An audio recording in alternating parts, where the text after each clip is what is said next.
This is amazing. All my life, I wanted to be on stage. I always thought I'll do it with some of the leading Israeli artists.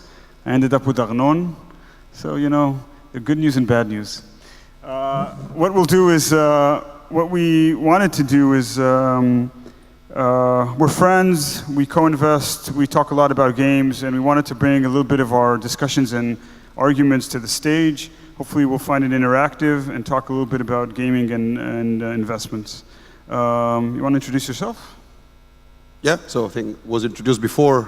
83 North is a venture capital firm with offices in London and Tel Aviv. We invest in Europe and in Israel. $550 million under management in 3 funds. We have 2 in gaming investment, one in Barcelona, Spain, company called Social Point that has 2 top grossing games for the last 3 years on the charts. Another company in stealth mode still that we've done together with Gigi that you saw before, that should launch its product mid next year.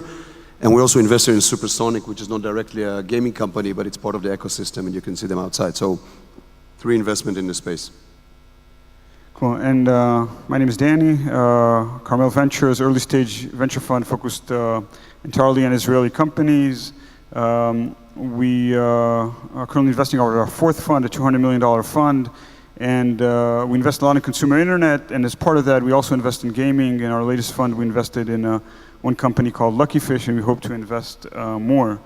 Which kind of brings me to the opening statement, which is, and I think Gigi mentioned that a little bit before, as we talk to our friends in the industry and other VCs, many of them stay away from gaming. They don't want to invest, it's not part of they don't understand it, they're not interested. We wanted to highlight that a little bit and maybe go over some of the things we hear from our friends on what they don't like about gaming, and maybe tackle that a little bit and bring a different view on what's happening in the gaming market. Can you see it? Yeah, I can see it. I even remember it. So, I think Gigi mentioned before in his presentation, a lot of VCs are pulling back from investing in gaming, and when they get asked why, and this is kind of non-scientific survey that we've done, and the answer we collected, that's the 6 things we hear from them, right? That gaming is hit-driven, that even if you get a successful game, it's not defensible, that there's a lot of arts involved while VCs invest in technologies. Most of it is gambling, as you've seen before from the previous presenter. And even if you get an exit, the multiples are low and there's not enough buyers. And the last thing is that, well, even if it's interesting, it's done, right? I mean, if you've done it in the last 5 years, you've got Supercell, you've got, all the top studios, and there's no blue oceans to invest in. That's the 6th thing we hear when we try to look for either co-investments or get people interest. And I think a lot of the people sitting in the crowd trying to raise money probably hearing the same thing. And we actually think it's not true. So, although this is the common wisdom, what we'll try to show in the next really quick 6 slides is some data that shows why we are still bullish on the sector. And we think it has, just basically suffers from bad PR. Okay, so first point is the hit-driven. I guess it comes into, you hit the button, it's hit-driven, sorry. And basically the point on hit-driven comes from the notion that you look at the great gaming companies, at the end of the day, their success was one game, right? Angry Birds, one hit, Angry Birds, all the rest it doesn't matter, right? King, you look at it, just Candy Crush. Before that, they had nothing. After that, they have nothing. It's a hit-driven business. You do it once, and if you're lucky, and most companies don't get their hit. And even if they get the hit, it lasts there for like a month. Remember Candy Crush? Everybody played Candy Crush about 1.5 years ago, and then they stopped. I know, does anybody play it anymore? And it's a hit-driven, and with that, we can make substantial long-term venture returns. So 2 counter arguments, just helping you guys when you pitch VCs and you get asked, why should we invest in hit-driven business? The first argument is that I think every consumer company, even if it's not in gaming, is hit-driven. I mean, you got to get the chances of getting a consumer product successful, I don't think is different in gaming than in any other, app or internet business. I mean, it's hard, and you need to get it. And the second argument you can see in the data here, right? I mean, hit-driven, when people usually criticize the industry for being hit-driven, it means it's short-lived. That's what they're trying to say, right? It's like a song or a book. I mean, it's hitting the charts at a certain point, and then you come back 6 months later. It's not, and that didn't happen in games, for a reason that you all know, because of the use of technology and constant improvement, et cetera, and marketing, a lot of other pieces that I think you know. But the facts today, 3-4 years into the mobile gaming revolution, are pretty clear, is that the same games that got into the top charts, and you can see some of the stats here, are still the top games, 2-3 years later, right? It's pretty much the same games, which means that if you're able to get into that top, let's say 100 grossing or 200 grossing, there's a very good chance that you last for much longer than I think everybody anticipated when this started 3 or 4 years ago, right? It's still, if you go again to the top 50, which is easy, everybody can do it on their phones, it will look pretty similar. And you can see the stats, 20%, 60%, depending on how many years backwards you go.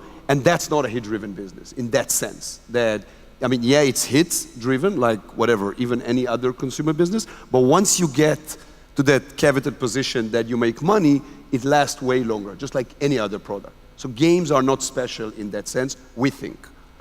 Also, it was interesting because I think Adi, that presented before us, she mentioned the top 3 Israeli companies. If you look at them, in some ways, they're not hit-driven at all. Playtika, Taptail are actually driven from a portfolio of games, and their success is a combination of many, many, many small parts, and they're not based on one huge hit. So you see companies that are basically portfolio-based and can still have a big dent in the gaming market.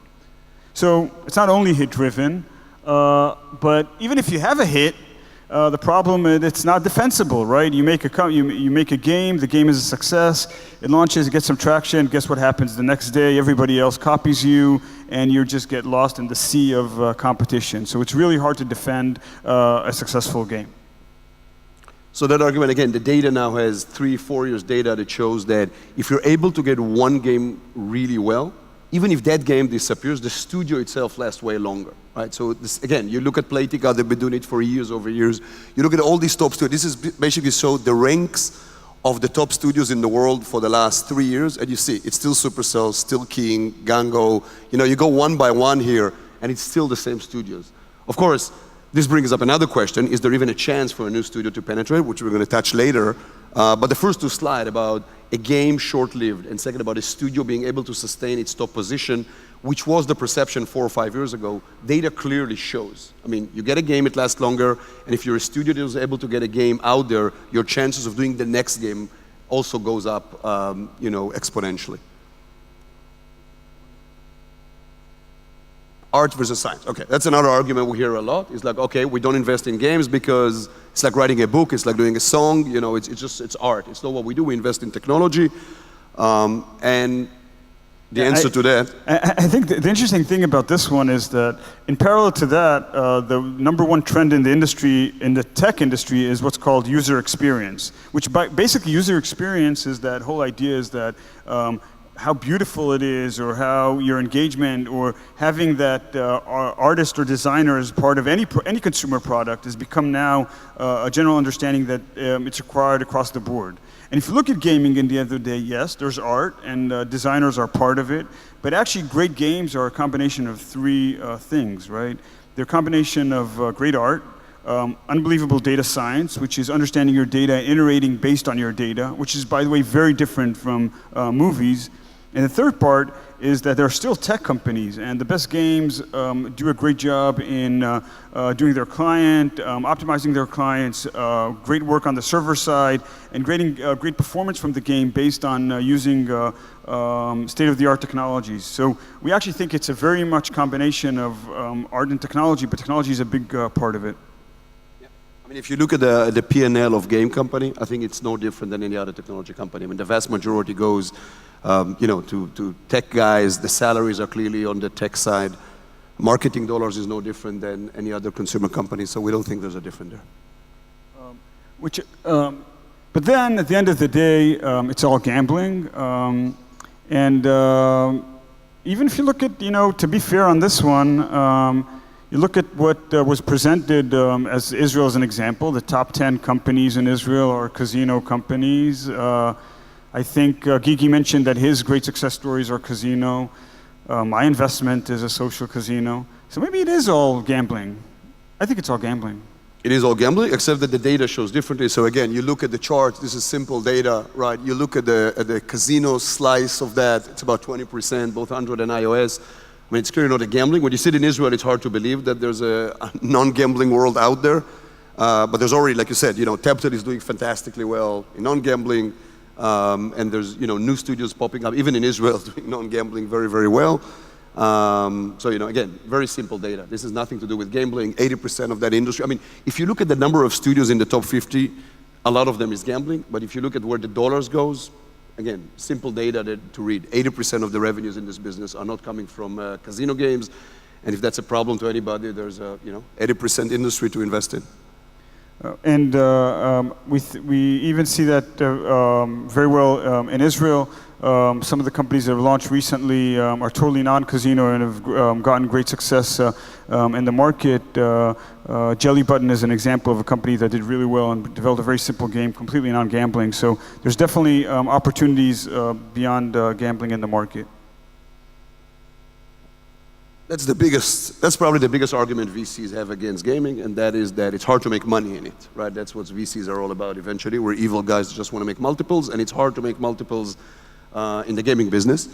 And actually, again, when you look at the data here, it's interesting. It's one of the few sectors, I don't know of any other, when the number of dollars going in, the amount of dollar going in is smaller than the amount of dollars going out. Right? I mean, everybody reads the same TechCrunch article today about the bubble and how much money is invested in all other sectors, one of the few sectors, probably the only one, again, I'll be happy to be corrected, that you see the dark blue, right? The dark blue is the money that is going in, the dollar invested, is smaller than the light blue, which is the number of the exits. And that usually means very simple, right? I mean, some people are doing great returns in this industry. That's one. Yeah, but just Arnon, to be fair, the gaming industry doesn't create these exits which we have in like cybersecurity, where you have a company, 10 people, product, no revenues, gets acquired for $150 million. That doesn't happen, right? So to the contrary, right? I think if you look at just few logos there at the top, King, Supercell, Zynga, even though they're a bad name to say now, Machinzo. I mean, the number of multi-billion-dollar exits, Playtika in Israel, of course, that were created over the last 5 years from startup, from scratch, I think is much higher than in any other industry that I know. And that's without counting the small exit, right? All the few hundreds here and there that is happening. One other point, in these days of unicorns, which is used to be the hottest, now maybe kind of a little bit of a bad word in the startup world, where companies raise more and more and more money at crazy valuations. One of the great things about games is that it is cash efficient. So even if sometimes exits are based on revenue multiples, your ability to get to high profitability on a low investment amount is probably the best in the industry, which again creates a great opportunity to just make money. And then our final point, is that all the games have already been done. It's all a copy of a copy of a copy. And I mean, really, we should have thought of Candy Crush on our own. We didn't. Somebody took it. There's really no room for innovation anymore. So it's game over. That's probably the most important slide and the only one that's worth your time here. And that is, if you want to raise money, do it in the right segment of the market, right? So, gaming, you go back 20 years, consoles, PC, whatever you want to call it, has various sectors, and there's probably 5 or 6 different ways to dissect this and present this. This is just one that we took. But as you can clearly see, when the industry moved to mobile, 2 or 3 sectors are cracked, right? Social casino, strategy, and puzzle games. I think my advice would be, it would be hard to raise money on those sectors, but all the rest is totally blue oceans, right? So if you come with new games in any of those sectors that are clearly not done yet, right? Sports, shooter, racing, board games, arcade, card game, and there's probably a few others, that you simply see sectors that are doing well either on web or on consoles or whatever, there's an opportunity to do them right in mobile, which is totally blue ocean, right? And so the only tip would be go to those sectors. Don't keep innovating in sectors that are already pretty much have a leader and are done. Try to go to those areas, and some people do. There's some activity now in early stages in Israel and in Europe in those sectors, and some of these companies will create the next Supercell in those sectors, I think. Again, I think this is, as Arnon said, this is probably the most important slide because it just shows there's an opportunity. And I think we get excited by this. We think there's something to go after, and I think you guys should be excited by it, and maybe, we can get excitement together. So we kind of moved from the negative a little bit to the positive. We have a few minutes left, so we'll talk about additional points. I'll start by talking about it's a big market. I think everybody showed this before. So it's a huge market. Everybody's playing. If they're not playing, more kids are being born, and they're playing. Population is rising. It's really going everywhere. And I think beyond that, here we have a little bit of an argument. I'm very excited by this. I think new platforms are coming, which means that they will catch us in more activity that is games-based. So the virtual reality will be a whole new platform for new games and new startups to begin with. You think a little bit differently? Totally different. I'm totally not excited, but we're entitled to have different opinions. I think it's really far away, and my advice would be don't build games for watches or VR, but you can raise money from Danny for that. Yeah. By the way, we're not really here. This is all virtual. So, but again, I think definitely new platforms are coming, and new platforms create new opportunities. Game time is on the rise. That means more money in the industry. Additional positive points. Want to talk about profitability? Yeah. So you don't see profitability here actually, because some of it is proprietary data, but it's well-known secret in the industry that good studios are making between 20 to 50% bottom line. You know, probably only drug dealers make so much money. So it's amazingly profitable business if you can get it.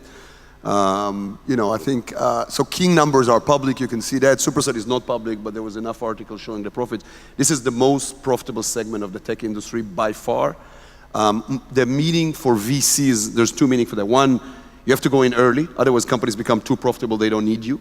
We're not used to this. We don't like that as VCs, but that's the fact of their life, which is very attractive for, there's some studios out there, if you go, that, you know, we all missed early on. They're making every day more money than we offered them at the time that we met them for the A round. And the second thing is that it doesn't require, if you're in a company, you don't need to invest more. So unlike other industries where they constantly come back for cash, if you're lucky enough to get into a studio that is profitable and you do this early enough, you know, it's from capital perspective, doesn't require a lot of capital, which is fantastic. So that's that slide. This guy, by the way, is an ex-VC that invested in gaming, is now out of a job and is looking for money on the street. Seriously, I think when things go down, games are relatively recession-proof. And why they're recession-proof? Because most people, when they want to spend $2 on something, they actually do it in good times and in bad times. And people play games all the time, no matter what. So markets definitely go down, valuations go down. When recession happens, everybody gets hurt a little bit. But at the end of the day, the revenue stream from gaming should stay relatively constant, and that's something that hopefully we won't need to experience, but we might experience sooner rather than later. So I think, you want to summarize? Yeah. So there's 6 arguments why VCs don't like game company. They can all be easily refuted with data, with simple data. We try to show all this data out there. And there's amazing reasons why, you know, to invest in gaming. We said that they're profitable, fast-growing, etc. So if you're trying to raise money, talk to us. And the best reason is that every time I play a game at home, I tell my wife I'm doing due diligence, so that makes my job much better than all the rest of the partners. If you have any other questions, this is the time. Thanks for the presentation. How do you guys think about rising customer acquisition costs? That's obviously a big challenge in this industry with CPIs. And as a VC, when you guys are seeding or doing the A/B rounds, you know, typically how much do you tell developers or publishers what they can allocate towards, you know, customer acquisition, which is arguably their biggest expense? Look, I think it's a fact of life. You need to design games that the LTV is higher than your cost of acquisition, and then it's great. I mean, if you cannot create games that make more money than what it costs you to bring consumers, then you've done a bad job. I think the good studios are just, as we said, they're really profitable, meaning the CPI is not a problem, actually, in my mind. I mean, it's a challenge. It raises the bar. You need to create games that really, really know how to monetize well. But if you do that, I think it's actually a barrier for the competition. And in a way, I like it.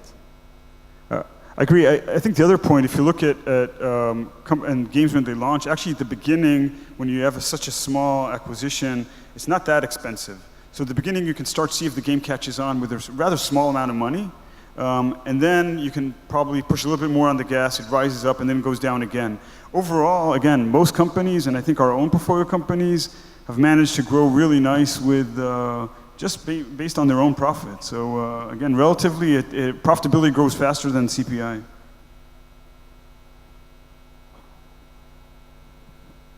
First of all, great shirt. Can't wait for tomorrow, October 21st. The Back to the Future shirt. Gigi mentioned fairy dust, and people here talk about the secret sauce. Can you guys maybe talk about what you're really looking at when you look at different companies and different startups? Maybe put some words to the fairy dust. The billion-dollar question in our business. I think Gigi made a great presentation about what it takes to build a great company. Frankly, I mean, the sad truth is that I don't think there's a formula. If there was one, we've seen, multiple, huge companies. I don't think anybody ever cracked the code of what it takes to build a great company. But it's all the things that I think you saw in Gigi's presentation, right? But you know that, right? You have to go to an MBA first day, you get great people, great industry, and that, the mood change. I've been in this industry since '97, right? The mood changes. They used to sit in offices, they moved to cubicle, the culture changes.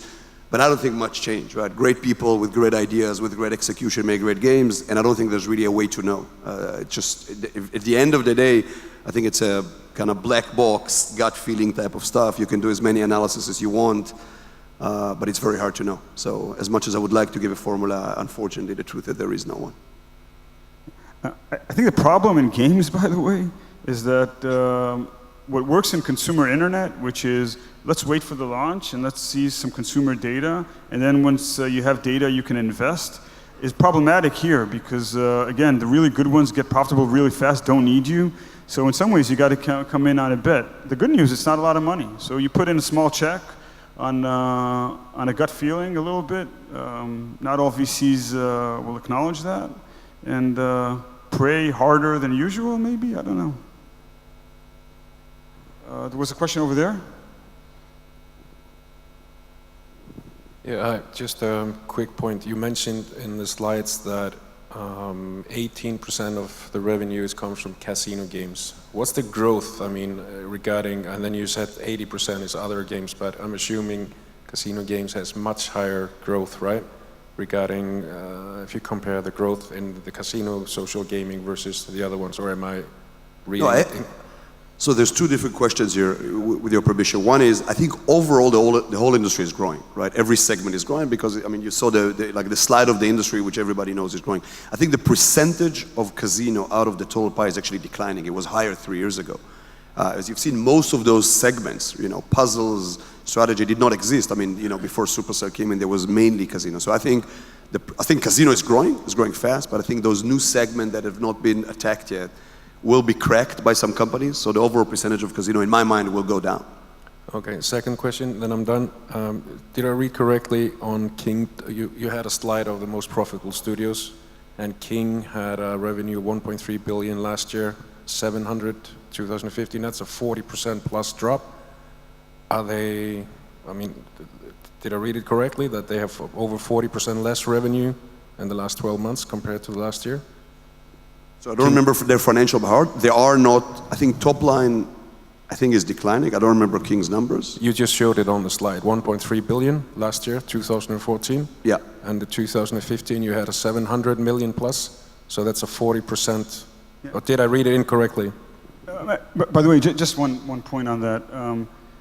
We're not. I'm not a Wall Street analyst, so. I'm just asking where those numbers come from. Oh. Maybe I read Pull it it back, could be. The goal of the slide was to show profitability, that regardless of what the top line is, whether it's 700 or 1.3 billion, the bottom line is very profitable for these companies. And the 40% was level of profitability for successful studios. We'll check the data. If we're wrong... No, I'm not saying you're wrong. I'm just saying, did I read it correctly? Maybe. Let's bring it up. Danny, I don't remember. Because I find that quite interesting. Just go back, just stop there. King is 1.3 billion in 2014, yep. And 753 2015. No, but all of them are declining, which cannot be the case. I think we changed the dates here. Okay, because I'm from Sweden, so that's why I'm asking. Thank you. Good question. No, I think we got the 14, 15 wrong here. Yeah, I do. Okay. Good Okay. catch, though. That's when nobody else caught it. That's, We've got time for one more. we don't go on purpose to see if somebody's actually reading this line. Thank you. So there is a lot of reasons to invest in a gaming company, according from what you're saying. I would like to know, what do you look for? What do you focus on when examining a young gaming company? So that was Gigi's presentation. We pretty much look for the same things, right? It's, That's answer it. yeah. I mean, it's, but basically, I think the one thing to take from, beyond the obvious of great people, you know, great games, etc., is it needs to be in sectors that have not been cracked yet, for me. Right, so out of the 10, 12, whatever you want to, however you want to build the market, I mean, what I would like to see is companies that are trying to do stuff that was not done before, and I think there's tons of that out there. I actually think the one other thing is experience, and I do think that it takes time to perfect gaming, and in some ways, if a company comes and has been at it for some time, or at it at a different company, and is bring a real understanding of how it works, I think that's a benefit. But again, I got to say, a lot of it is gut feeling. Is, oh my God, I love this game, or oh my God, I don't like this game. I'm sorry to say, but I think that's the way it is. Thank you all. Great having you. And Thanks, Daniel. Thanks, Arnon.